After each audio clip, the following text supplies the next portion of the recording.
বিসমিল্লাহির রহমানির রহিম। হে সমস্ত জগতবাসী, আজ আমি শামীম আলী চিশতি আপনাদের সামনে এমন কিছু আলোচনা নিয়ে আসলাম। আপনারা এই থাম্বনেল দেখে হয়তো কেউ রাগান্বিত হয়েছেন, কেউ হয়তো এমন কিছু ভাবছেন নিশ্চয়ই এই খারাপ কথার ভিতরে ভালো থাকতে পারে, আবার কেউ ভাবছেন যে কত খারাপ মানুষ, এটা করে কি কখনো আল্লাহকে পাওয়া যায়? তো এখন বিষয়টি হলো, দেখুন, যতক্ষণ পর্যন্ত আপনি এই পৃথিবীর বুকে মাতাল, বৈতাল এবং নেশাখোর না হইতে পারবেন, ততক্ষণ পর্যন্ত আপনি আল্লাহ ও রাসূলকে কখনোই লাভ করতে পারবেন না। তো এমন কথা শুনলে যারা অল্পজ্ঞানী মানুষ, তাদের মাথা এমন একটা কাজ করবে যে লোকটাকে পেলে না জানে কি করতাম। তাই আমি বলবো, আলোচনাটি শুরু হইতে শেষ পর্যন্ত শুনুন। যদি এর মধ্যে এমন কিছু কথা আছে যা আপনার জীবন বদলে দিতে পারে, এর মধ্যে এমন কিছু কথা আছে যে আপনাকে আল্লাহর পথ পাইয়ে দিতে পারে, ওলিয়া আউলিয়া হয়ে যেতে পারে, এই কথাগুলোর মধ্যে এমন কথা আছে যারা না বুঝবে তারা নষ্ট হয়ে যাবে। তাহলে এই কথাগুলো বুঝমান ব্যক্তিরাই শোনে, অবুঝেরা এসব শোনে না। তাই আমি বলবো, একটু খেয়াল করবেন যে এই কথাগুলো, যে একটি গানের মধ্যে আছে যে মাওলানার বেশ ছাইরা দিয়া মাতাল বৈতাল সাজো আগে, মাওলার ভাব তরঙ্গে এসো আমার সঙ্গে, যদি কারো ভালো লাগে।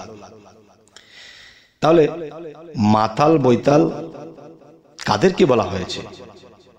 মাতাল বৈতাল এবং নেশাখোর কাকে বলা হয়েছে?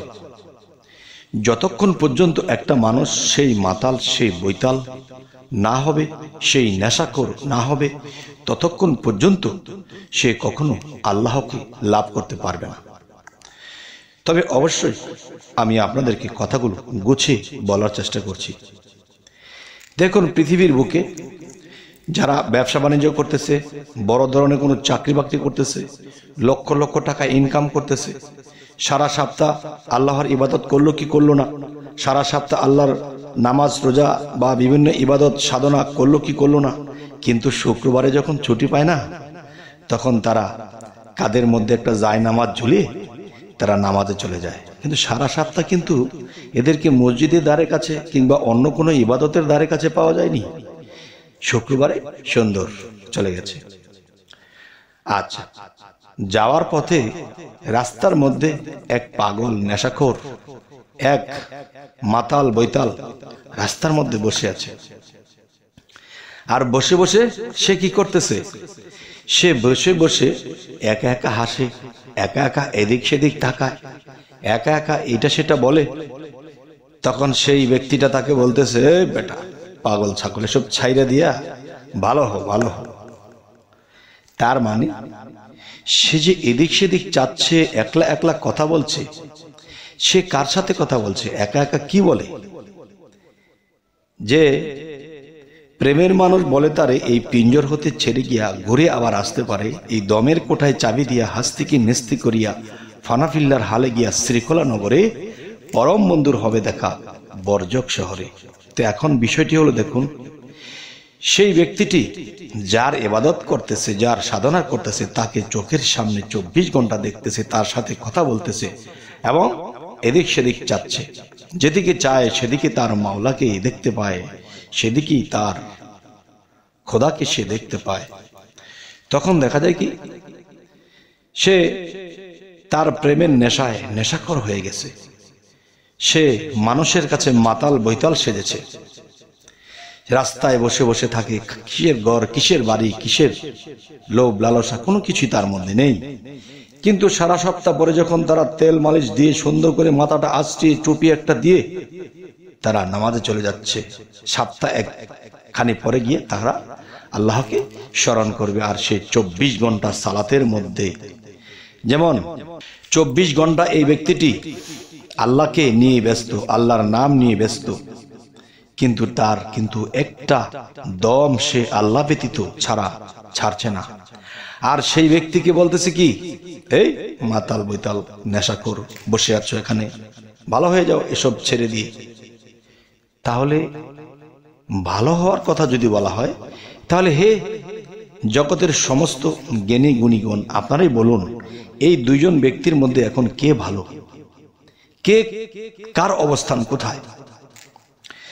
তাহলে এই ব্যক্তিটি প্রত্যেকটা পলকে পলকে তার মালিককে দেখছে, বিড়বিড় করে হাসে, আবার কথা বলে। কার সাথে বলে?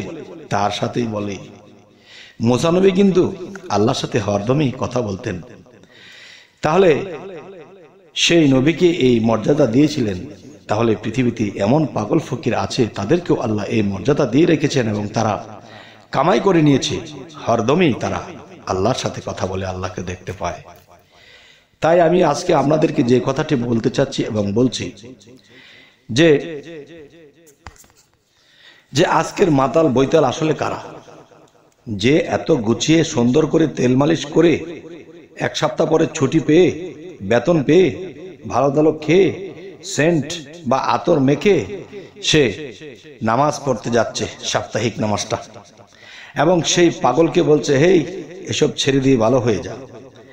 আসলে এর মধ্যে কে খারাপ, কে নেশাগ্রস্ত, কে মাতাল, কে বৈতাল, এটা কিন্তু আপনারা বলবেন।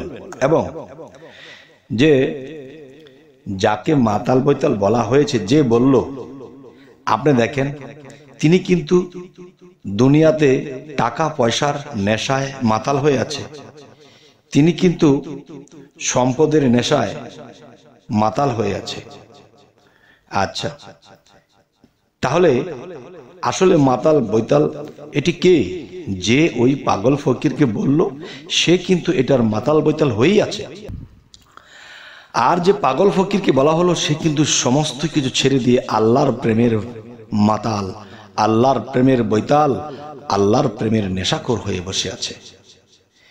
তাহলে আজকের আলোচনাটি কি বোঝানো হলো? কোন মাতাল হতে হবে, কোন নেশাখোর হতে হবে, এটা কিন্তু আপনাদের বোঝা হলো। তবে হে সমস্ত জগতবাসী, আজকের এই আলোচনা আপনাদেরকে কি বোঝাতে চাইলাম, যে মাতাল বৈতাল হওয়ার প্রয়োজন আছে, তবে লাইন দুইটা, একটা দুনিয়াবি লোভ লালসার মাতাল হয়ে যাওয়া, আর একটা হচ্ছে আল্লাহর প্রেমের মাতাল হয়ে যাওয়া, নেশাখোর হয়ে যাওয়া। তারপরে যদি সেই ব্যক্তিটি আল্লাহকে দ্রুত লাভ করতে পারে এবং আল্লাহ তার সাথে দেখা দেওয়া এবং আল্লাহর সাথে কথা বলা, আল্লাহর কাছে টেনে নেওয়া, এটাই কিন্তু মূল বিষয়। তবে আজকের কথায় কি আমার কোনো ভুল আছে কিনা, হে জগৎবাসী, অবশ্যই কিন্তু আমাকে জানাবেন, এবং সামনে কি ধরনের আলোচনা চাইছেন তাও কিন্তু জানাবেন, এবং আমাদের চ্যানেলটিকে সাবস্ক্রাইব করে নেবেন। যদি ফেসবুক হয় অবশ্যই ফলো করে নেবেন। তো সকলে ভালো থাকবেন। আল্লাহ হাফিজ।